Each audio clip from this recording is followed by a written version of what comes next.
De Perú al mundo, dice. ¿Y por qué de Perú al mundo? Porque allí hizo buena parte de su tarea pastoral y porque su perfil claramente es de un papa latino. Miren, hoy en el Vaticano estuvo unos minutos y después fue a visitar la tumba del Papa Francisco. Hay un gran vínculo personal de León XIV con el Papa Francisco. Esto pasó hoy. Fue a la humilde tumba que Francisco eligió para él y rezó frente a la lápida. También arropado de manera sencilla, siguiendo su historia de agustiniano. Con nosotros están Gustavo Guaire, él es periodista peruano radicado en Argentina ya desde 1987, nos conoce bien. Nicolás D'Alorso, licenciado en Ciencia Política, doctor en Ciencias Sociales. Y Octavio Loprete, que es abogado especialista en Derecho Canónico. Gracias a los tres por visitarnos. Muchísimas gracias. Muy amable. A todos les pregunto, gran perfil de arranque, digo, gran perfil, gran presentación ante el mundo de León XIV, ¿no? Sin dudas. Sin dudas, es un perfil que convoca distintas dimensiones que distintos sectores se pueden sentir identificados. Un papa norteamericano, pero con un trabajo misionero en América Latina, un pastor, pero también un hombre de la administración del Estado, un canonista, un estudioso del derecho canónico, un perfil que creo que logra poder dar continuidad al legado de Francisco con una búsqueda de la unidad. Yo creo que el mandato principal que le ha dado el Colegio Cardenalicio es continuar la senda de Francisco, pero manteniendo la unidad de la Iglesia, que esto es lo que en algún momento se temió. Claro. Entonces, me parece, si a Francisco, los cardenales en 2013, le dieron el mandato de reconstruir la crisis que se había desatado por la renuncia del Papa Benedicto, hoy al Papa León XIV le dan el mandato de dar la continuidad a esa senda iniciada por Francisco, pero con una atención especial en la unidad de la Iglesia. Más los escándalos, más la frialdad que había entre la Iglesia y la sociedad, ¿no? Gustavo, te voy a dejar para el postre. Ahora te pregunto, le voy a preguntar a Octavio. Habló de puentes, habló de paz y manejó muchos de los recursos lingüísticos, si se quiere, desde lo discursivo, que había utilizado Francisco, sobre todo en el tramo final de su pontificado. No se puede hablar de una continuidad lisa y llana, pero sí de una misma línea, sin ninguna duda. Sí, efectivamente una misma línea. Él le va a dar su impronta. Tampoco sería bueno que sea una fotocopia de Francisco, ¿no? Y esto que vos, Guillermo, decías de la paz y de tender puentes, que en definitiva, bueno, el Pontifex es tender puentes, hace referencia también al lugar que ocupa y que yo creo que de acá a futuro va a ocupar mucho más la Iglesia en el concierto internacional. Obviamente no es la tarea, la misión principal de la Iglesia Católica, que no es una ONG, la Iglesia Católica tiene un sentido, una misión religiosa, pero es una institución muy escuchada, con mucha experiencia. Realmente, cuando uno conoce la diplomacia vaticana, bueno, acá tuvimos la experiencia con Chile, es algo extraordinario la sabiduría, y de hecho en el concierto internacional hasta es una cuestión de prestigio, digamos, tener relaciones diplomáticas con la Santa Sede. Y además tiene 500.000 sacerdotes y 5.000 obispos en todo el mundo. Entonces tiene mucha información la Iglesia Católica de lo que pasa en el mundo. Sí, sí, tiene los tentáculos puestos en cada pueblo. Hay que decir también que de los 133 cardenales que votaron, cualquiera hubiera sido elegido, nos guste más o nos guste menos, hubiera estado igual de preparado que el Papa que salió al balcón en la Plaza San Pedro. Todos hablan muchos idiomas, todos tienen 2 o 3 carreras, todos son hombres muy preparados, por eso están donde están. Ninguno no hubiera estado preparado para enfrentar este desafío. Sí, con otros perfiles, ¿no? Cualidades, perdón, Guillermo, una cosa, también tiene cualidades y virtudes personales, que, digamos, es una persona realmente muy humilde, que sabe escuchar, que no se la cree, y el hecho de que sea agustino y que esté acostumbrado y obligado a vivir en comunidad, antes escucha y después habla. Ahí vamos, ahí vamos. Ahora abrimos la charla, esta es como una carta de presentación para todos.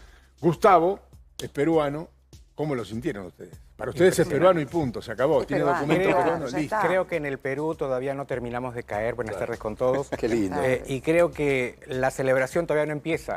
Claro. Si bien el chiclayano que tocó la campana de la parroquia de donde estuvo León XIV, creo que se le deben doler las manos de todo lo que sonaba esa campana para gritarle al mundo que el Papa era de su pueblo. Te Y emociona, eso antes fue de realmente arrancar. emocionante. Desde su discurso inaugural creo que él se muestra, como dijeron acá las personas presentes, con una apertura importante, ¿no? Si bien él se reviste con todos los símbolos, ¿no?, de la iglesia, ¿no?, a diferencia de Francisco, se muestra como que además de ser norteamericano, es latinoamericano, ¿no? Entonces él, si bien uno ve toda la parte gestual de su discurso, ¿no?, con todo el protocolo en latín, en italiano, y luego se salta el protocolo, que es lo que ha hecho a lo largo de su carrera en Perú, y su corazón le dice que tiene que saludar a su pueblito Bueno, en pero Chiclayo. es Martínez, ¿eh? Es Prevost Martínez, no hay que olvidarse. La madre, la Sí, madre. es de ascendencia latina. Hay toda una discusión en internet. En principio se creía que la madre era ecuatoriana, luego es dominicana. Lo que sí es cierto es que sus abuelos son españoles, eran latinos viviendo en Estados Unidos, y su papá sí es de ascendencia francesa. Pero él ha llevado más de 40 años de vida en el Bueno, Perú. latino en ambos. Más de 40 De años líneas- de la línea de sangre es latina.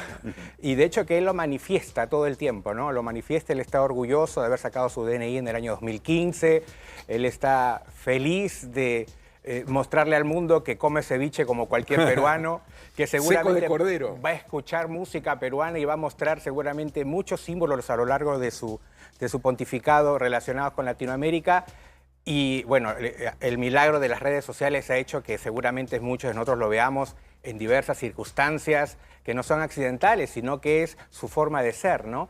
Él ha sido muy cercano y es muy cercano al lugar donde lo habían enviado en misión, tanto así que después de haber sido cardenal en el 2003, él ha viajado por lo menos en 2 o 3 oportunidades nuevamente a visitar Chiclayo Mirá. por la fiesta de un santo, por X motivo importante que él lo consideraba por su orden agustiniana. Y bueno, todavía los peruanos y creo que los americanos tenemos la esperanza de que él venga a visitarnos. Seguro. Bueno, te le iba a hacer después esa pregunta, pero ya que lo nombraste vos, te lo digo Hablen ahora. todos, intervengan. en la charla. ¿Hay algún impedimento político, si es para un lado, si el presidente es uno, si el presidente es otro, para que León venga a América Latina y sobre todo al Perú?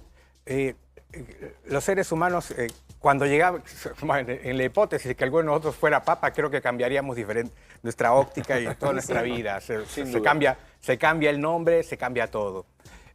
Un obispo peruano dijo algo bastante sabio, apenas escuchó que el padre Ricardo, como lo conocen ahí en Chiclayo, había sido elegido papa. El papa es peruano, seguramente él en su corazón quisiera ir a Chiclayo y abrazar a su gente, pero él sabe de que sería el último lugar que le correspondería elegir ir a visitar. Pero bueno, no sabemos qué hará. Políticamente él no ha tenido... yo creo que ha sido el menos político de los políticos, si es que vale el término. Por eso es político. Él no ha tenido Por eso es el miedo... mejor de Hay un todos. detalle... No ha tenido miedo en denunciar las cosas que no le gustan, ¿no? Fujimori fue un tema, ¿no? Para él. Sí, recuerden que él llega al Perú en el 85, en los 90 fue la década del terrorismo, del Sendero Luminoso. Él, desde su labor misional, recorrió todas las localidades del interior de su provincia, de Lambayeque, donde se vive realmente zonas rurales, en donde no llega la internet, no llegan muchas cosas, la gente vive el día a día, vive en el trueque, en algunos casos, o vivía en esos. Entonces, el terrorismo había abusado de toda esa región, y apareció Fujimori, bueno, con el ejército, intentando confrontar con Sendero. Bueno, uno de los logros que se dice que tuvo Fujimori... Los derrotó, a los tiros, pero los derrotó. sí. Sí, los cometiendo limeños- terrorismo Sí, también, sí, claro. digo, ¿no? Porque no es solo el terrorismo de Claro. Sendero Luminoso, Por eso digo, a los tiros. sino el terrorismo de Estado de Fujimori, Correcto. por el que fue condenado, y frente a lo cual el nuevo Papa planteó una cuestión importante frente a la posibilidad de su indulto, ¿no? Efectivamente, cuando Fujimori sale indultado hace un par de años, Bueno, el Papa León XIV no le gustó ese indulto y dijo que él tendría que haber pedido perdón a todas las familias que seguramente fueron a abrazarlo y a reclamarle que se haga justicia por sus desaparecidos. Sí, habló como que fue solo un perdón genérico, digamos, Correcto. no desde el corazón, ¿no? A mí, yendo más al cónclave y a la elección, me parece extraordinario que 133 cardenales de los 5 continentes en 4 votaciones hayan convergido en... Y lo votaron 100. Dice que lo Se votaron habla 100, no Te iba a sabemos. hacer esa pregunta, ¿qué significa? Y bueno, significa un gesto de unidad y que él pacificó. Pacificó y, como decían, buscó la unidad. De hecho, bueno, el lema episcopal de él, que ahora va a ser el lema oficial de la Santa Sede, hace mención a la unidad, hace mención a un comentario, un salmo de San Agustín que habla de la unidad, ¿no? Ahora, de repente, cómo la Iglesia Católica vuelve a tomar protagonismo. A partir de Francisco, porque hay que decirlo, lo que hizo Francisco, la historia lo va a poner en su verdadero lugar. Y se va a notar mucho con el paso del tiempo, que verdaderamente fue un quiebre en la Iglesia Católica. Pero déjenme hacer este análisis, a ver si me siguen. Yo no sé si fue el Vaticano, si fueron los 133 cardenales, si fue el propio Francisco antes de morir, pero la lógica de la Santa Sede en Roma era porque era la capital del imperio en su momento. Roma era la capital del imperio y allí estaba el Papa. Luego fue la capital de la Iglesia, más no la capital del imperio, durante 1500 años. Claro. El imperio hoy puede ser representado simbólicamente desde los Estados Unidos. No tenía la misma injerencia la Iglesia Católica en las decisiones, en las grandes decisiones del mundo, sin tener tanta penetración en el imperio, a pesar de que hay 70 millones de católicos en los Estados Unidos. Ahora, ¿cómo conformar al mundo con un papa estadounidense, de no ser que tenga el perfil de Prevost, en este caso de León XIV? Bueno, es un papa de corazón peruano, de sangre latina, nacido en los Estados Unidos, que generó una gran repercusión en los diarios norteamericanos una vez que fue elegido. Pasó a ser primera plana y un perfecto desconocido pasa inmediatamente a convertirse en un ciudadano estadounidense ilustre. Es imposible que este Papa León XIV no vaya a ser el más influyente en las decisiones políticas de los Estados Unidos en toda la historia del mundo. Y, por ende, es imposible que al ser interferencia o influyente en las decisiones políticas de los Estados Unidos, no sea muy influyente en las decisiones que después terminen impactando en el mundo. Ese es el análisis que quería hacerle. ¿Qué análisis? Guillermo, ¿Qué análisis, digo? Sí. Estamos en un momento de reordenamiento del concierto de las naciones, ¿no? Estados Unidos está en una situación hegemónica, pero que esa hegemonía está siendo cuestionada como nunca antes, o hace mucho tiempo que no. Un liderazgo muy polémico como el del presidente Trump, y Occidente ha buscado líderes, referencias en distintos sentidos, y Francisco se convirtió en el último tiempo en una referencia importante, no solo para conflictos bélicos, sino como una voz importante de los, como él llamaba, los descartados del mundo, de Los que viven del descarte, decía. los que viven de una cultura Era del inaceptable, descarte, sí. los migrantes, los ancianos, incluso las personas alejadas de la iglesia. O sea, fue una voz incluso de las disidencias sexuales. Entonces, el rol del papado está en una vara muy alta también. Entonces, Claro. hay mucha expectativa de qué es lo que puede hacer Prevost en este escenario con un liderazgo, porque el rol de Trump es muy importante, porque Trump buscó intervenir en la interna de la iglesia norteamericana, que es una iglesia que estaba Sí, muy polarizada. Pero ahora viene un contraste para él. Bueno, un y contraste muy grande. pero la imagen por inteligencia artificial de él disfrazado con la De ropa papa. papal generó mucho rechazo al interior de la iglesia católica, y yo creo que es un tema. Él Pero la publicó Trump. la- esa imagen. Sí, claro, en sus redes, claro, en sus claro, redes está bien, personales. Se le hicieron llegar. Ahora pensaba- Y él intervino y dijo que su candidato era otro cardenal norteamericano. Digo, no es menor, digo. No, imagínense que No, por eso en una digo presidencia- que fue una jugada de ajedrez, insisto, no sé si de los 133 cardenales, si la pensó antes Francisco, si la pensaron juntos, si salió de casualidad, pero el hecho de que sea un contraste ideológico a Trump y que sea estadounidense, aquellos que son protestantes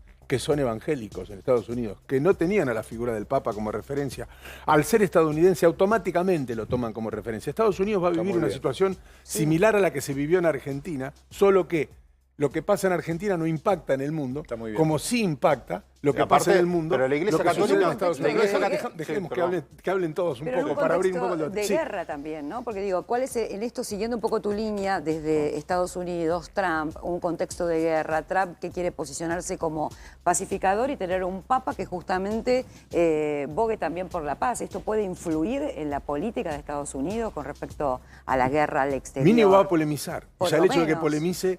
Yo creo que se convirtió seguramente en la persona más importante del mundo, hoy León XIII, y por las características que tiene me parece que la figura se va a agigantar, va a ser una voz ineludible en todo el mundo. Y él además sabe escuchar al norte, sabe escuchar al sur, al oeste y al este. Y es porque es agustino, porque tiene una visión internacional, porque tiene experiencia de gobierno. Así que yo creo que sí, coincido en la influencia aún en Estados Unidos también que va a tener. Ahí voy con vos, porque el peruano se sale del... Tiene tanto para contar, se le esa sale la del corazón. pasión Dale, latinoamericana. habla. Yo creo que los 133 que estaban reunidos lo eligieron porque lo vieron peruano, no porque lo vieron de Estados Unidos precisamente. Él, su labor en Perú, sin lugar a dudas, fue lo que lo marcó al resto de cardenales. Sin duda. Y eso fue la gota que, ¿no?, desequilibró la balanza. Explicar lo que sienten en Perú creo que es indescriptible, como lo dije al principio. Es la religiosidad popular, ¿no?, que se vive, el catolicismo en los peruanos, al menos los de mi generación, es totalmente diferente a la vida acá en Argentina. Es totalmente diferente. Imagínense que, bueno, mis sobrinos, las nuevas generaciones, todavía acuden a misa los domingos. Bueno, tal vez sea una familia típica peruana, pero es un pequeño ejemplo que marca cómo para el peruano ha significado que por fin el mundo mire a Perú, ¿no? Desde la religiosidad, Buenísimo. desde un representante que ha sabido escuchar a la gente, ¿no? Eso. Y que los representa. Y que tenemos la esperanza de que ahora sí la bandera de la justicia social por lo menos se muestre desde la experiencia que ha tenido con infinidad de personas, ¿no? Hay muchos ejemplos de su humildad y su cercanía. Cuando llega a Perú en el 85, siendo joven, un padre, un párroco... 30 años tendría. Él hizo bocetos para edificar templos en lugares bastante humildes y no tenía ningún problema en ir y ayudar a construir. En la época de las pandemias, en la época de terremotos, porque bueno, el Perú es una zona sísmica, él no tenía ningún problema en reunir bolsas y ir con un auto que, a diferencia de otros obispos, el más humilde que uno puede imaginar, y él no necesitaba chofer, él solo iba y conducía, y si alguien le mandaba un mensaje en WhatsApp, te lo contestaba sin ningún problema. En las reuniones algunos dicen, ahí hay polémicas porque algunos dicen que él es de observar, reflexionar y actuar. No es muy discursivo. Pero ahora desde su rol de papa, obviamente Sí, pero lo Francisco van a obligar. también promovía eso, escuchar. Lo van a obligar a hacer. Y fue compadre de la hija de su monaguillo. Sí. Su primer acólito, que lo ayudaba a hacer la misa, tuvo una hija y le dijo, padre, usted puede ser mi compadre. Padrino, sí. Es el padrino, Y es el sí. padrino y el acólito le puso el nombre de la madre del Papa, Mildred. Yo me imagino, a todos les digo, por eso para mí es central lo que hablábamos recién sobre Estados Unidos, porque me imagino una situación similar a la que vivió el propio Francisco Bergoglio. Va al Parlamento de los Estados Unidos. Va al Parlamento, lo aplauden de pie. Bergoglio, que era hábil frente a las masas, se para frente al Parlamento, abre sus manos y dice, acá estoy en la tierra de los libres y los valientes, como dice el himno de los Estados Unidos. Todos aplauden de pie e inmediatamente después empieza a hablar de la migración, de la venta de armas, Claro. de las manos manchadas con sangre. Ahora, una cosa es que la diga un papa argentino frente al Parlamento de los Estados Unidos y otra cosa es un discurso similar frente a las mismas personas dicho por un papa estadounidense. Por más que tenga corazón peruano, digo, tiene otro peso.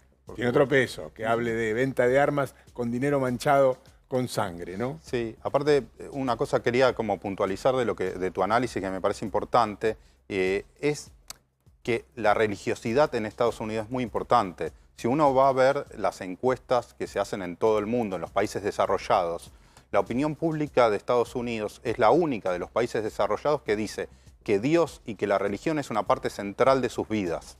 Eso no sucede en Alemania, eso no sucede en Japón, eso no sucede en Gran Bretaña. En Estados Unidos, la mayoría de la población de Estados Unidos dice que Dios y que la religión es importante en sus vidas. Y el catolicismo tiene un rol importante, como vos dijiste, son 70 millones de creyentes católicos en Estados Unidos, es prácticamente el 25% de la población. Nosotros en general tenemos una imagen de Estados Unidos como el país anglosajón protestante y por distintas migraciones, primero la de los irlandeses, los italianos, pero hoy la de los latinoamericanos. El catolicismo en Estados Unidos es muy importante y el vicepresidente de Estados Unidos es católico, el secretario de Trabajo es católico, la secretaria de Educación es católica, el secretario de Salud es católico. El gabinete de Trump tal vez es el más católico en la historia de Estados Unidos. Venimos de un presidente como Biden, que era católico practicante, y eso generó mucha controversia al interior del episcopado norteamericano sobre qué posición tener con Biden. Eso polarizó la iglesia norteamericana. ¿Por qué? Porque Biden era un católico que llegaba a la presidencia, pero estaba a favor del aborto, del derecho de las mujeres, y eso generó una controversia si qué posición tenía que tener la iglesia norteamericana frente a eso. Y en ese sentido, el Papa Francisco tuvo una posición no condenatoria a Biden. Y esto, lo mismo, Trump llega a la presidencia con la mayoría del voto católico. O sea, hay una polarización no solo en la Iglesia Universal, no solo tenemos grieta en la Argentina, sino también hay grieta en la Iglesia norteamericana. Entonces, esta posición, entonces el rol de Presbos va a ser muy cuidadoso para poder sostener la unidad y poder seguir la senda de la transformación de Francisco, pero preservando la unidad de la Iglesia Católica. Tenemos que ir cerrando. Sí, Guillermo, yo adhiero a este tema de que él tenga, si bien el corazón peruano, adhiero, pero que sea norteamericano me parece muy importante en orden a la influencia que vos hablás. Y él también es norteamericano, nació en Chicago, donde se originó el sindicalismo, de hecho toma el nombre de León, es hijo realmente de su historia, de una más del sur de Chicago, de un suburbio. Bueno, sí. Entonces, y realmente es algo, yo creo que tiene un perfil extraordinario. Extraordinario. Este Papa, estoy muy contento. Coincido con vos. Cerra vos porque sos el peruano. Sí, la por mesa. favor. No puede cerrar otro. Como el Papa. Como el Papa. Bueno, hoy a las 10 de la noche es un chivo en Chiclayo, va a ser una fiesta. Mira, muy bien. Empiezan las verbenas, las fiestas, las misas, y mañana en el Vaticano, cuando haga la primera bendición en la Plaza San Pedro a las 10 de la mañana, imagínense ustedes lo que es la comunidad latina. Él estuvo, bueno, como cardenal, con muchos cercanos a muchos jóvenes en las iglesias de Roma. En el último año ha hecho muchos grupos de WhatsApp, que él figuraba, así que va a ser una gran noticia el encuentro con esa multitud latina y seguramente peruana. ¿Tenés el WhatsApp? Ay, No. me emociona. ¿Tenés el WhatsApp? No. ¿Tenés el WhatsApp de...? En la Plaza... No. Ese no lo deben usar más. Ya no creo que esté. Cambio el teléfono. Ya no creo que esté. Y acá en pero Buenos va a Aires ser una nada, no noticia. se prevé nada. En los Argentina. restaurantes van a colgar ahora. Vamos a hacer una fiesta en el Abasto. La próxima Claro. semana vamos a ver las remeras En la calle con Agüero. la cara de Francisco y las gorras y todos los souvenirs que ustedes puedan imaginar. Y bueno, seguramente habrá un plato peruano y algunas músicas que nos van a hacer Dedicados, ¿no? bailar. A León 14, el plato León 14. Eso no lo duden. El seco de El cordero. helado, el plato. Esta claro. semana va a ser noticia todo eso. Muchas gracias. Muchas gracias por haber venido. Gracias a